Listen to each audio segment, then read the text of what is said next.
Welcome to the Veterans Subcommittee meeting Tuesday, October 8, 2024. Roll call, please, Mr. Clerk. Council Yem. Here. Council Gitchia. Here. Council Mercier. Here. 3 present. Thank you, sir. I would like to recognize Mr. Eric Lamarche from the City Veterans Affairs.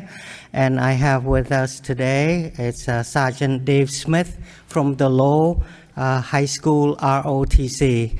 And I would like to also recognize Miss Golden from the school, from the health department, the city health department. The purpose of the meeting today is that we were talking about a plan to place American flags on the ground of Latin Whitney Memorial and possibly in front on the City Hall lawn as well. These flags will represent all the veterans from Lowell who lost their lives defending our countries in all conflicts starting this coming Memorial Day 2025.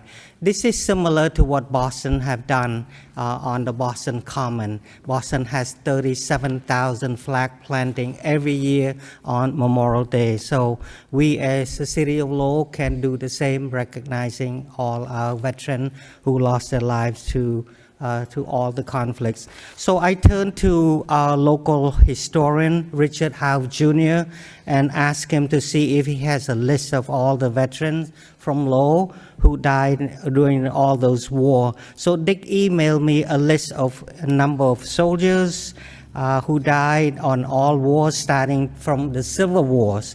So they are 35 pages long, so my colleagues, each one of them has one, and I asked that if we can make that list available online for families to see the name of their loved ones who lost lives, defending our country.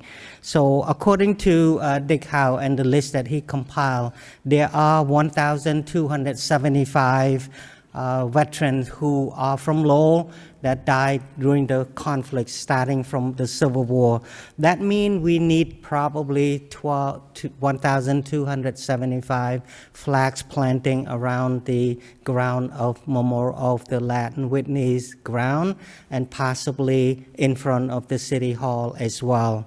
So without further ado, let me turn over to Mr. Lamarche from the City of Lowell Veterans Affairs so he can present what he'd like to do. In the meantime, I also reach out to the Lowell High ROTC, and we have with us here, I mentioned earlier that retired Sergeant Dave Smith, and I also have reached out to the Lowell Vet center in Lowell. They couldn't make it tonight, but they are willing and we'd be happy to be part of this endeavor. So thank you so much, Mr. Lamarche. Thank you, Councilor Yem. We can certainly have a flag party or flag laying group of us. We usually gather students, and there's a whole lot of volunteers that come out and help me put flags on the graves. We usually make a day of it, we can do that. Like I usually do that a couple weeks prior to, just because there's a lot of events going on during Memorial Day. So I'll just add that to that day. We haven't identified the day yet, but we'll be looking to do that shortly. I do have the flags available already. We order them early just to make sure that we have them on time. We usually don't have any shortage of assistance. Last year we had 20 people helping us, and I think if we advertise it, I think something like this, if we put it out there on social media or something, we might actually have some families that might want to come and help. Thank you so much. Any comment from my colleague, Councilor Mercier, Councilor Gachir? I'm excited to have the ROTC to get involved, and then if you like to make some comment, Mr. Smith? Yeah. No, I mean, we'll work closely with Eric. Okay. And, good. we'll do what he thinks is best, and Right. we'll help him out. That's really great. And then I also want to urge family members who are watching tonight that would like to also participate. So when times come, if family members have any question, please reach out to Mr. Lamash of the City Veterans Affairs. If you don't mind, Mr. Lamash, give out your phone number and things like that for family who are watching at home that might want to reach out to you. Sure. Our office is at the Lowell Senior Center at 276 Broadway Street on the second floor. My phone number is 978-674-1595, and my email address is elamarche@lowellma.gov. Thank you so much, sir.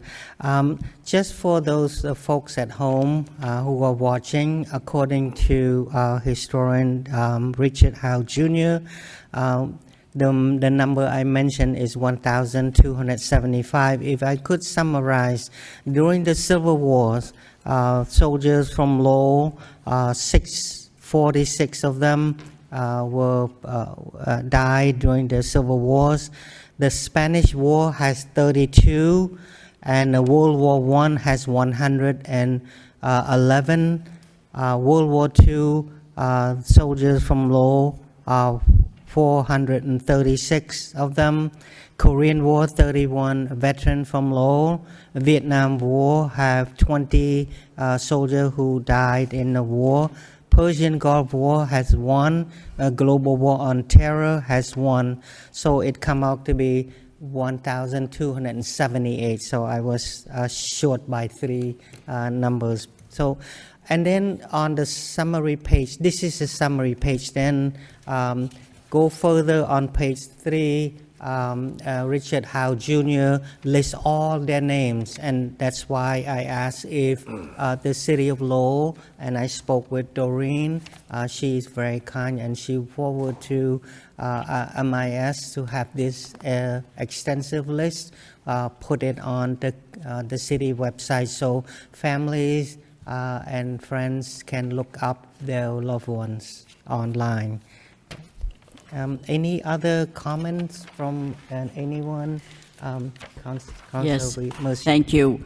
I just would like to say that every time we have an event where Lowell's ROTC is present, it always is such an honor to see them. They're so dignified and classy. They add so much to any event that we have. So, Sergeant Dave Smith, thank you very much, because you train them very well, and they're very dignified, and it's always an honor to see them. So thank you very much. Thank you. And I just want to say, and Eric, you do a great job as a veterans agent. Thank you. I know that when we go to different events, you're always there representing the city and all the veterans, so we're very, very honored. So thank you for Thank you. your service. Thank you, Councilor Mercier.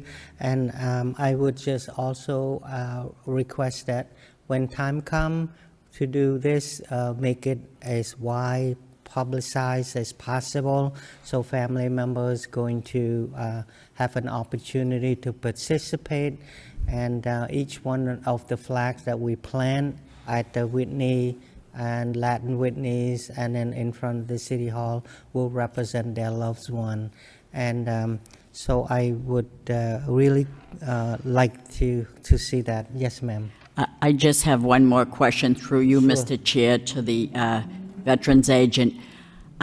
Every now and then, it doesn't happen very often, but I get a call from someone in the community that says, "Gee, I was going by this particular park or this particular area, and the flag is a little tattered." Do you have any, not that I'm saying that I have one recently, but in the past I have, would you have a spare on hand if anybody should call me and say, could you have someone replace a tattered American flag, probably a 3x5? Absolutely. We always have extras, and the Parks Department does a lot of those installations as well. So either the Parks or myself Okay. could take care of that. Thank you so much. Thank you. Any comment, Councillor? Thank you for being here, and I understand that you have other commitment, but you made this a priority, and it's really appreciated. Go ahead, Mr. On another note, I just want to, I had to rework the application for the Hometown Heroes banners. Yes. We're going to start it earlier this year and have a deadline earlier, so we're not rushing the DPW to have them installed. Right. So anytime after today. Okay. And I've requested an ad in the Sun just to let the public know that we're ready to get going, and the deadline is going to be Friday, February 14th. For the applications, and then we can have them installed and give plenty of time for the production. Okay, great. Thank you so much. Just to reiterate what you just said, Mr. Lamash, the Hometown Hero banners application is available now, and then families and friends who wants to honor their loved one can reach out to you, and the deadline will be February 14, 2025. This year, next year, Memorial Day weekend, a week would be Monday, May 26, 2025. And what happened in Boston, they planned it ahead, like before that weekend, so that people tend to be going away for that particular. So let us know that week before the 26th of May 2025, so we can all plan it together. And like Councillor Mercier said, I'm so excited that the high school ROTC will be part of it. They are very great, and then really excited to have them involved this year. Thank you. Any other comment from the public, and any comments? So anything else that you want to add on to? The Massachusetts Heroes Act, which was recently voted on, has expanded the definition of a veteran. Under Massachusetts, had a different definition of a veteran than the government, than the federal. And the main thing that we do in my office is financial assistance. Yeah. So that's going to expand the eligibility to more veterans that have been denied in the past based on their discharges or the actual time in service. So if anyone's listening that may not think they're eligible, I would just come on in for a benefits checkup to see if you may now be eligible. That sounds really exciting. I met a gentleman who is a veteran, and he was kind of disappointed he was unable to receive assistance. So I mentioned that you, the person, and he said, yeah, I met with Mr. Lamash, but at the time he told me that, I'm not qualified. So this is a great news, and for all those families and the veterans who are watching us today, please reach out to Mr. Lamash, our city veteran. So I appreciate that information. Anything else you want to add on, Mr. Smith, from the ROTC? And I'm grateful for you being here. So I'm looking forward to work together for next year, planting the flags, sounds good. Representing all the veterans from Lowell who passed away defending our countries in all the wars time. So thank you so much. Anything you want to add on, Councillor? So I would like to entertain a motion to adjourn. If you So moved. So move. Second. All in favor? Aye. Aye. Motion. Thank you so much. Thank you. Thank you so much.